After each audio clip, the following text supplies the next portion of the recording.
Hello दोस्तों, कैसे हो आप सब। I hope you are doing well. आप AIB एग्ज़ाम देने वाले हो 22 को। दिसंबर 22 में आपका एग्ज़ाम शेड्यूल है। अभी नेक्स्ट संडे है, तो आपके पास है हार्डली 6-7 दिन का टाइम है। कुछ नहीं पढ़े हो, डर लग रहा है क्योंकि 3500 रुपीज़ आपका वेस्ट चला जाएगा। अरे डरो मत, हम हैं आपके साथ। हम आगे हैं अभी एक सीरीज़ AIB सीरीज़ के साथ।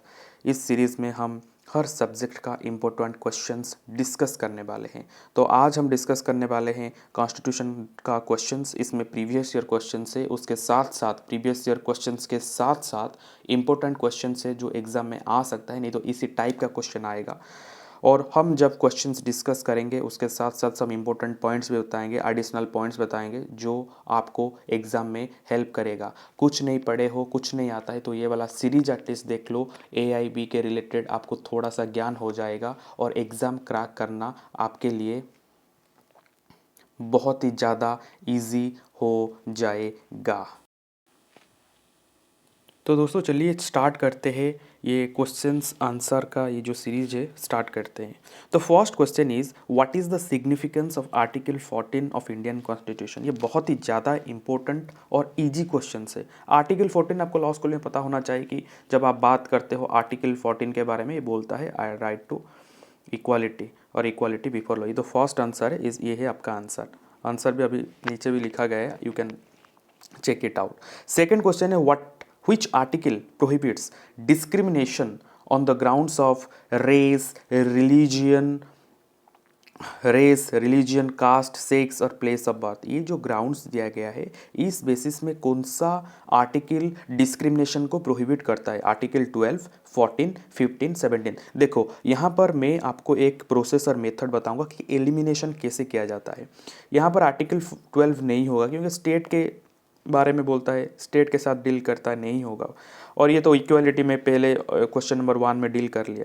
आर्टिकल 15 और आर्टिकल 17 ऑन टचेबिलिटी के बारे में बात करता है, तो नहीं होगा। तो आंसर होगा यहाँ पर 15। ये इजी क्वेश्चन है, आपको यहाँ पर एलिमिनेशन करके आंसर पता होना चाहिए कि आर्टिकल 15 नॉर्मली बात करता है ये ग्राउंड्स में स्टेट डिस्क्रिमिनेशन नहीं कर सकता है। लेकिन यहाँ पर आर्टिकल 16 भी हो सकता है ऑप्शन में, आर्टिकल 29 टू भी आ सकता है। क्योंकि आर्टिकल 16 देखोगे तो आर्टिकल 16 में भी ये सारे ग्राउंड्स मेंशन है, जैसे religious, race, caste, sex, place of birth.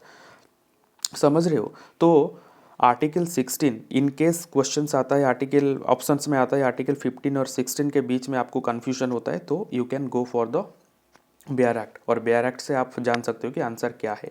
लेकिन one ever talking about article 29 clause 2, इसके बारे में जब बात करते हो, यहाँ पर रिलीजियन, रेस और कास्ट है और उसके साथ साथ लैंग्वेज है। बाकी जो है ना, बाकी जो चीज़ है ना, सेक्स, प्लेस ऑफ बर्थ, ये सारे चीज़ मेंशन नहीं है। तो ये डिफरेंस आपको पता होना चाहिए। और मेनली MCQ बेस्ड क्वेश्चंस में ये इस टाइप का क्वेश्चंस आता है। Coming to the next question, that is what is the maximum interval between 2 session of the parliament. Parliament का जो सेशन होता है उसके अंदर मैक्सिमम इंटरवल कितना हो सकता है, दैट इज 6 मंथ्स। ये एक सेशन है, ये सेशन है, इसके बीच में मैक्स टू मैक्स 6 मंथ्स का गैप हो सकता है। तो आंसर इज 6 मंथ्स। और आपको पता होना चाहिए कि पार्लियामेंट में कितने सेशन होता है। 1 is winter session, budget session and monsoon session. तो टोटल 3 सेशन होता है। Under which article is the right to education is a fundamental right. Right to education को फंडामेंटल राइट माना गया है कौन से आर्टिकल के अंदर। आंसर इसका है 21A। ये बहुत ही इजी क्वेश्चन है। आर्टिकल 21 बात करता है right to life and personal liberty, और ये जो अमेंडमेंट से ऐड हुआ है 21A, ये बात करता है राइट टू एजुकेशन। एंड ये कौन सा अमेंडमेंट से आया है, यू मस्ट अंडरस्टैंड। ये कौन सा अमेंडमेंट से आया है, ये आया है 86th constitutional amendment, 86th constitutional amendment 2002। Which article empowers the president to promulgate ordinance. ये है 1, 2, 3। ये बहुत ही ईजी है आपको याद करने के लिए, क्योंकि ये स्टार्ट होता है 1, उसके बाद 2, उसके बाद 3, आपको पता होना चाहिए। This is article 1, 2, 3। Who appoints the chief justice of India. Chief justice of India को कौन अपॉइंट करते हैं। इसमें आपको पता होना चाहिए, लोग कंफ्यूज होके ये पीएम लगा के नहीं आ जाने का। ओके, इसमें प्रेसिडेंट, आंसर इसका है प्रेसिडेंट। प्रेसिडेंट अपॉइंट करते हैं, तो प्रेसिडेंट ऑफ इंडिया। इसका मतलब ये नहीं कि आप नहीं जानते हो, कभी कभी गलत ऑप्शन चूज कर ले तो be careful. This is the president of India. Under which article the president impose financial emergency. तो इमरजेंसी तीन टाइप का होता है, एक होता है नेशनल, एक होता है स्टेट, होता है फाइनेंशियल। तो ये 352 नेशनल, ये है स्टेट, ये है फाइनेंशियल। तो answer is 360, article 360। What is the minimum age for election आज प्रेसिडेंट ऑफ इंडिया। आप इंडिया का प्रेसिडेंट बनना चाहते हो तो मिनिमम एज आपका कितना होना चाहिए? मिनिमम एज आपका होना चाहिए 35 ईयर्स। आपको मिनिमम 35 ईयर्स होना चाहिए। Okay, Which part of the constitution deals with directive principles of state policy? जो कॉन्स्टिट्यूशन होता है, ये जो कॉन्स्टिट्यूशन होता है, कॉन्स्टिट्यूशन को डिफरेंट पार्ट में डिवाइड किया गया है। तो पार्ट थ्री बोलता है फंडामेंटल राइट्स के बारे में, एंड पार्ट 4 डील्स विथ आपका DPSP, that is directive principles of state policy. Which article provides the evolution of untouchability, ये पहले मैं बता चुका हूँ, दिस इज आर्टिकल 17, जहाँ पर आपको कुछ उपाधि वगैरह मिलता है, ये सारे चीज़ के बारे में आर्टिकल 17 बात करता है। What does article 368 of the constitution deals with. Article 368 किसके साथ डील करता है, ये आपको पता होना चाहिए, लॉ स्कूल में ही पता होना चाहिए, क्योंकि पहले लॉ स्कूल में जब कॉन्स्टिट्यूशन पढ़ाया जाता है तो बेसिक स्ट्रक्चर डॉक्ट्राइन आपको पढ़ाया जाता है, जहाँ पर केशवानंद भारती जो बहुत ही ज़्यादा इम्पोर्टेंट और लैंडमार्क केस है उसको भी पढ़ाया जाता है। तो एज ए लॉ स्टूडेंट आपको एटलीस्ट ये पता होना चाहिए, नहीं पता है तो कोई बात नहीं, हम बताते हैं। तो इसका आंसर होगा कि procedure for amendment of the constitution, that is 368.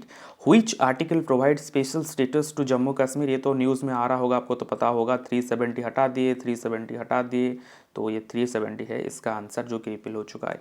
How many fundamental rights are guaranteed by the constitutions?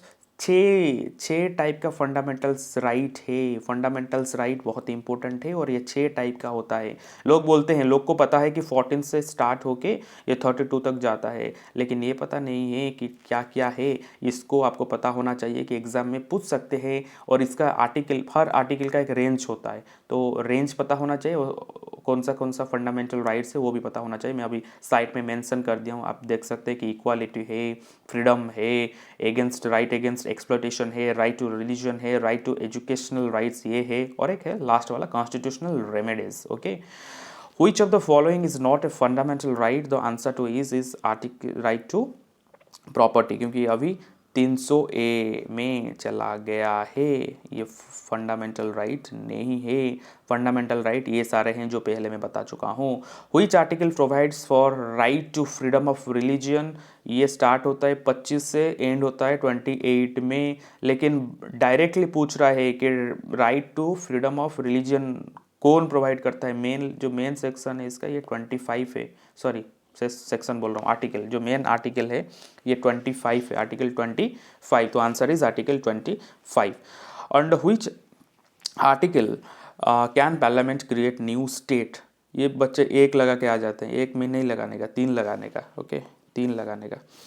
What does article 32 of the constitution deals with? ये तो रेमिडीज़ के बारे में बताता है। कोई क्वेश्चंस देख के, मतलब आंसर ऐसा होना चाहिए आपका प्रिपरेशन, क्वेश्चंस देख के आंसर आपको आना चाहिए। नहीं आ रहा है तो कोई बात नहीं, थोड़ा सा बुक देख लो, इंडेक्स के ऊपर थोड़ा सा आपका होल्ड होना चाहिए। एटलीस्ट अभी तक कुछ नहीं पढ़े हो ना भाई, तो थोड़ा सा इंडेक्स अच्छे से देख लो कि कहाँ पर क्या दिया गया है, कहाँ पर क्या है, तो it will help you out in the examination.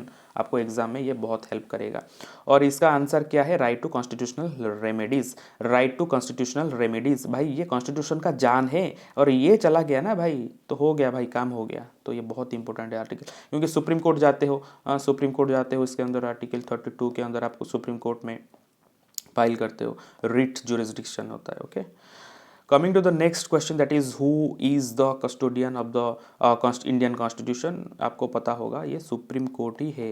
भाई कैसे करोगे? अरे सारे में देख लो टर्म्स, इसमें सुप्रीम लिखा है, यही सुप्रीम है, और ये कॉन्स्टिट्यूशन को यही, this is also called the watchdog, the supreme, the honourable supreme court of India is also called the watchdog of the Indian constitution. और एक क्वेश्चन आपके मन में आ सकता है कि who is supreme, the parliament is supreme और the supreme court is supreme. The answer to it is the constitution is supreme, no one is above the constitution, constitution के ऊपर कोई नहीं है। तो आपको पता होना चाहिए कि कॉन्स्टिट्यूशन सुप्रीम है, ना पार्लियामेंट है ना सुप्रीम कोर्ट है।